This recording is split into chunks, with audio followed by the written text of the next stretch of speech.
কাঁচা আম শেষ হওয়ার আগেই যদি আমসত্ত্ব বানিয়ে না রাখেন, তাহলে কিন্তু পরে আফসোস করতে হবে। তাই আমিও আমসত্ত্ব বানিয়ে সারা বছরের জন্য সংগ্রহ করে রাখতেছি যেন পরে খেতে পারি। রেসিপিটা খুবই সহজ, তো চলেন রেসিপিটা আপনাদের সাথে শেয়ার করি। প্রথমে কিছু কাঁচা আম নিয়ে এগুলোকে খুব ভালোভাবে ছিলে ধুয়ে এরপরে কেটে নিতে হবে। খুব বেশি ছোট করে কাটার দরকার নাই, কারণ সিদ্ধ হলে তো গলেই যাবে। আমগুলোকে এবার একটা পাত্রের মধ্যে নিয়ে পরিমাণ মতো পানি দিয়ে আমি সিদ্ধ করে নেব। সিদ্ধ করা হয়ে গেলে এবার আমটাকে ছেঁকে নিতে হবে যেন কোনো রকমের কোনো আঁশ না থাকে। এবার একটা ভাজা মশলা বানিয়ে নেব। তার জন্য কিছু শুকনা মরিচ আর সামান্য একটু পাঁচফোড়ন দিয়ে শুকনা খোলায় টেলে এটাকে পাটায় বেটে গুঁড়া করে নিয়েছি।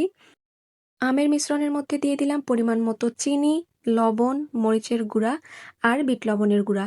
এগুলো আসলে টেস্ট করে করে অ্যাড করবেন যতটুকু লাগে। আমি বারবার টেস্ট করেছি আর বারবার একটু একটু করে অ্যাড করেছি। যখন দেখবেন যে এই মিশ্রণটা অনেক ঠিক হয়ে গেছে, চামচ থেকে পড়ছে না, তার মানে এটা একদম রেডি। এরপর ভেজে রাখা সেই মশলাটা এর মধ্যে অ্যাড করে দিতে হবে।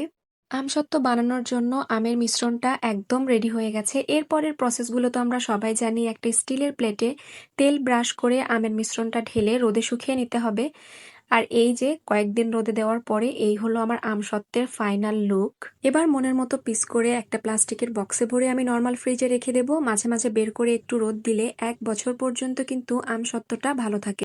তো রেসিপিটা কেমন লাগলো অবশ্যই জানাবেন। আল্লাহ হাফেজ।